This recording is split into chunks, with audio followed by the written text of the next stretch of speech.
Хүн бүрт магадгүй амьдралд нь ядаж нэг удаа тайлбарлахын аргагүй санамсаргүй мэт тохиолдол давхцлууд болж байсан гэдэгт итгэлтэй байна. Жишээ нь та удаан уулзаагүй танил руугаа залгахаар утсаа гаргах үед тэр хүн тань руу залгаж байх. Эсвэл ямар нэг өмнө талаар бодох үед гудамд байх самбар дээр хариултанд байх гэх мэт давхцал тохиолдол бишгүй болж байсан уу?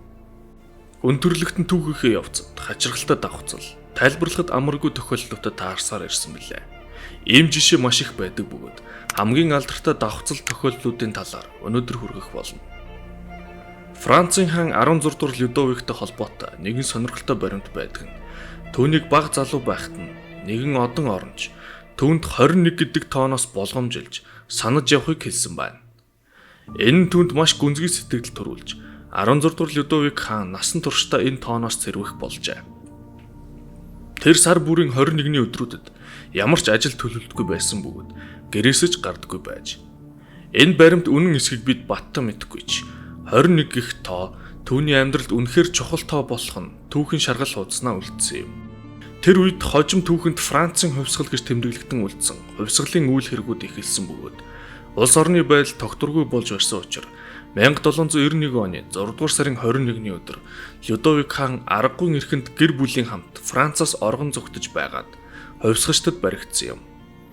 Харин 1792 оны 9 дугаар сарын 21-ний өдөр Франц улс бүгд найрамдах улс болсноор Людовик хаан өөрийн эрх мэдлээ бүрэн алдсан байна. Хожим Людовик хаан цаазаар авахулсан бөгөөд тэр өдөр нь 1793 оны 1-р сарын 21-ний өдөр байсан байна. Хаан тэгэхэд нэр төртөөгөр ялыг хүлээн авсан бөгөөд өөрийнх нь үхэлд буруутай хэн бүхнийг өршөөж байна гэж хэлсэн юм. Америкийн алдарт зохиолч, детектив болон сэтгэл зүйн драмын төрлийн эцэг гэгддэг Эдгар Аллан Потой холбоотой хачирхалтай баримтууд бишгүй байдаг үлээ. Гэвч нэрт зохиолчийн 1838 онд хэвлүүлсэн Артур Гордон Пимийн адал явдал гих зохиолтой холбоотой тун хачирхалтай баримт байдаг юм. Зохиол тусан онгоц далаад осолдож Пим тэргүүтээ 4 хүн завин дээр амьд гарсан тухай өгүүлдэг байна. Гэвч тэдний завин дээр идэх уух зүйл байгаагүй тул тэд солиорч эхэлдэг тухай гардаг юм. Хожим 3-1-гээ буюу залуу далайчин Ричард Паркерыг идэж буй зүйл уг зохиолд гардаг юм. Энэ ном хэвлэгдэд бараг хагас зуун жилийн дараа ойролцоо зүйл болсон байна. 1884 онд Миньонет гэх усан онгоц далайд мөн сүрч 4 хүн амьд гараад эзгүй далайд удаан явсан эцэст нэгээ идсэн байна. Гэвч хамгийн хачирхалтай нь өнөөх идүүлдэг далайч нэг мөн л Ричард Паркер гэдэг байв. Ричардыг идсэний дараа 4 дахь хоног дээр тэд олдож ам аврагдсан бөгөөд өлсөж туйлдсан тэд Ричардыг эзнэж нугаагүй юм. Их газарт ирсэн хойно урт удаан шүүх хурал болж Ричард Паркерын хэрэг гэж түүхэнд үлдсэн юм. Далайчид эцэст нь 6 сарын 20 ялаар шийдгүүлсэн байна. Хамгийн хачирхалтай нь По өөрийн энэ зохиолоо хэвлүүлж байх үед энэ бодит болсон зүйл гэж хэлж номондоо ч ингэж өгүүлсэн байдаг юм. Тэгэхээр По ямар нэгэн байдлаар ирээдүйд болох зүйлийг мэдсэн байж болох уу? Бас нэгэн уран зохиолтой холбоотой хачирхалтай баримт байгааг хүргэе.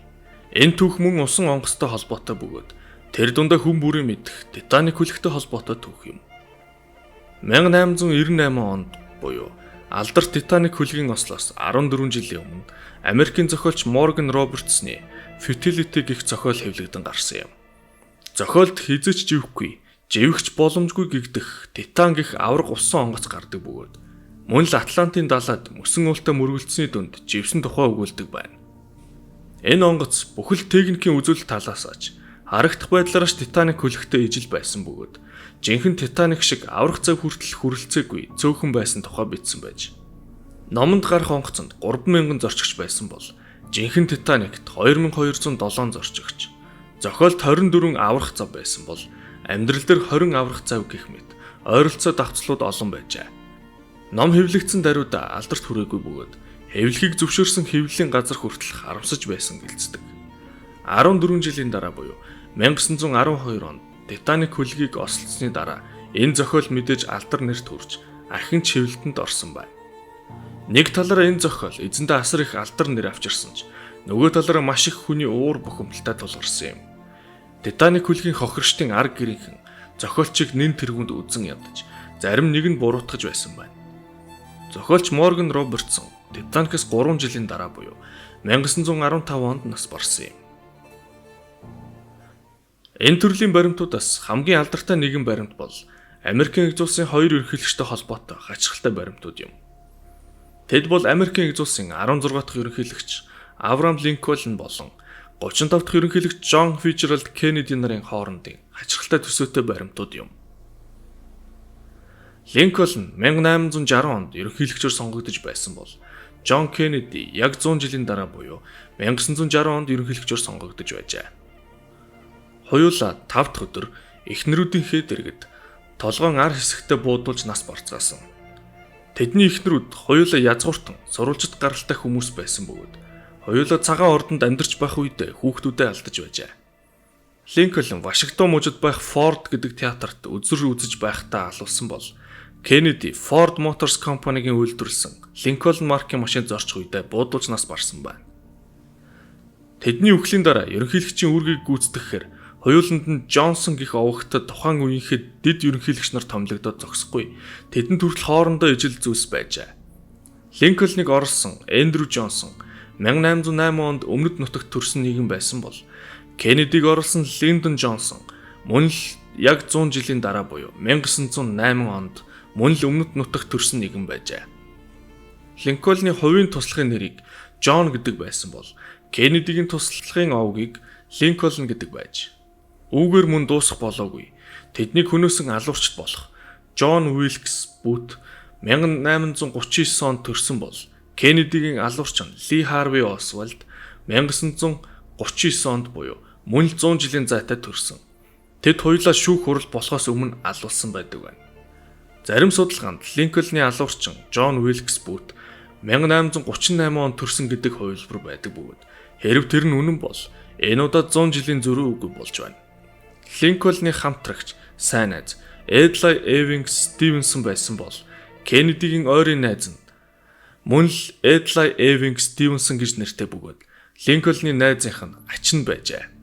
Конгрессийн дараа орох төлөөлөгчдийн хурлын гишүүнд Линкольн 1846 онд сонгогдож байсан бол Кеннеди мөн төлөөлөгчдийн хуралд 1946 онд бас л 100 жилийн дараа сонгогдож байж.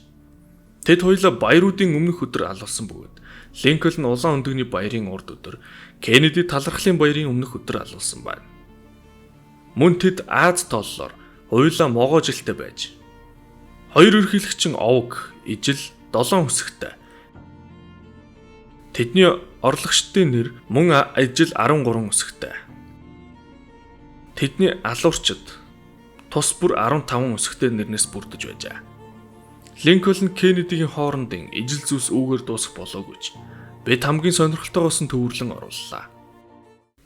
Энэ удаагийн бичлэгт ахин нэгэн зохиолч байгаа нь мөн л Америкийн алдарч зохиолч Марк Твентэй холбоотой түүх юм. Самуэль Ленкхорн Клеменс буюу бидний мэдгээр зохиолч Марк Твен 1835 оны 11-р сарын 30-нд төрсэн билээ. Түүнийг төрсөн өдөр нь Галилея гэх солир дэлхийдээ маш ойр зөрж өнгөрсөн байна. Энэ солир нь 75-аас 76 жилийн зайтай дэлхийдээ зөрдөг бөгөөд ямар нэг дуран аваагүйгээр хүний нүдэнд харагддаг байна. Энэ солирыг эрт үеэс хүмүүс мэдэж байсан бөгөөд түүнтэй зөрөх үед дэлхийд ямар нэг таагүй зүйл болдог гэж итгэдэг байж. Гэвч сонирхолтой нь зохиолч Марк Твен 1909 онд бичсэн өөрийн намтартаа би 1835 онд дэлхийд Галилея солиртой хамт ирсэн. Тэр солир ирэх жил ахин дэлхийдээ зөрөх болно. Тэр үед харин би түүнтэй хамт алга болно гэж бичжээ. Энэ ч биелэлээ олж 1910 оны 4-р сарын 20-ны өдөр Галилея солир дэлхийдээ зөрөөд маргааш нь 4-р сарын 21-нд Марк Твен ч хорвоог орхисон байна. Нэг эсийн ихрүүчиг хоорондоо адилхан хүмүүс байдаггүй билээ. Энэ тал дээр тэдний ижил төрөх болон сэтгэл зүйн маш их судалгаа байдаг байна. Миннесотагийн их сургууль 20-од жилийн турш ямар нэг шалтгааны улмаас хоорондоо салсан ихрүүдийг судалсан бөгөөд энэ судалгаа нь ихрүүдийн тухай нэгэн хачирхалтай түүх олон нийтэд тарснаас хойш хийгдэж эхэлсэн юм. Одоо тэр түүхээс өгүүлье. 1979 онд 39 настай жирийн нэг эр өөрийгөө ихэр гэдгийг мэдээд түүнийгээ хайх болсноор энэ хачирхалтай түүх эхэлнэ. 39 жилийн өмнө Америкийн нэгэн эмнэлэгт тэднийг төрүүлсэн ээж нь нөхөргүй байсан тул эхрүүдийг орхиод зүгтжээ. Хэдэн 7 хоногийн дараа эхрүүдийг тус тусад нь айлд үргүүлсэн бөгөөд эхэр байсан боловч нөгөө нэг нь нас барсан гэж аль альных нь гэр бүлд хэлээд үргүүлсэн байна. Гэвч 39 жилийн дараа тэдний нэг нь энэ тухай мэдэж өөрийн эхрийг хайж олсон юм. Тэд хоорондоо мэдээж гадаад төрхийн хувьд яг адилхан байгаа зогсохгүй өөр маш их зүйл ижил болж таарсан юм. Өрчилж авсан айлууд нь хуйланд нь Жим гэж нэр өгсөн байна. Тэдний хуйлангийнхан залуудаа суусан эхний эхнэрүүдийг Линда гэдэг байж хожим хуйлаа салсан юм. Харин хуйлангийнх нь хоёр дахь эхнэрийг Бетти гэдэг байв. Эхрүүд хуйлаа хүүтэй бөгөөд тэднийг бас Аалан гэдэг байв. Гэхдээ нэгнийх нь хүүн 2 ээл үсгтэй бичигдэг бол нөгөөхийнх нь 1 ээл үсэг ордог байна. Тэд хоёулаа нэг брендийн тамхи маш олон жил татсан байгаа зогсохгүй. Амралтаараа Флоридад байдаг нэгэн наран шарлагын газарт очих дуртай байж мөн адил хоёулаа эхнэртэй хайраа илэрхийлсэн захиа өгөх дуртай байсан гэжээ. Эхрүүдийн өсвөр наснд хуйланд нь нохоо байсан бөгөөд мэдээж ноход хүртэл той гих ижил нэртэй байсан болж таарав. Сургуульд байхад нь тэдний хувьд цэвэр бичгийн хичээл хамгийн дургүй хичээл нь байсан бол хоёулаа математик дуртай байжээ.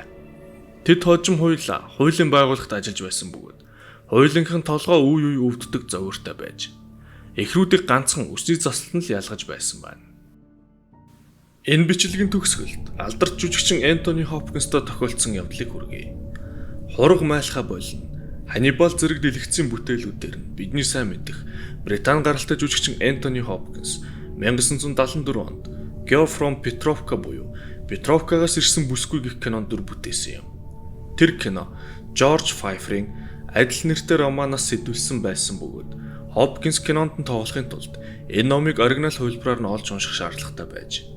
Гэвч тэр үед Хопкинс бүх номын дэлгүүрүүдээр яваад уг номыг олж чадаагүй тул аргаа баран явж байгаад метроны буудлын сандал дээр эзэнгүй хөвтөж байсан уг номыг олсон байна. Тэр номын хуудас бүрт хэн нэгэн маш нарийн тэмдэглэгээ хийсэн байж. Хопкинс ч номоо уншиж кинондоо амжилтад тоглож 2 жилийн дараа киноны ажилд оролцож байсан зохиолч Жорж Файфертай танилцсанд өнөөх нь өөрийн тэмдэглэлттэй номоо найздаа уншуулахаар өгсөн ч найз нь метроны буудлын дээр мартаад явсан тухай хэлсэн байна.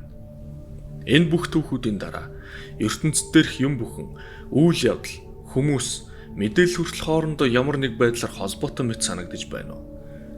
Хэрв тийм бол зөвхөн танд ч биш, Швейцарын эрдэмтэн, сэтгэл зүйч, сэтгэгч Карл Густав Юнг бас энэ зүйлийг анзаарч өөрийн синхроны онолоо гаргасан юм.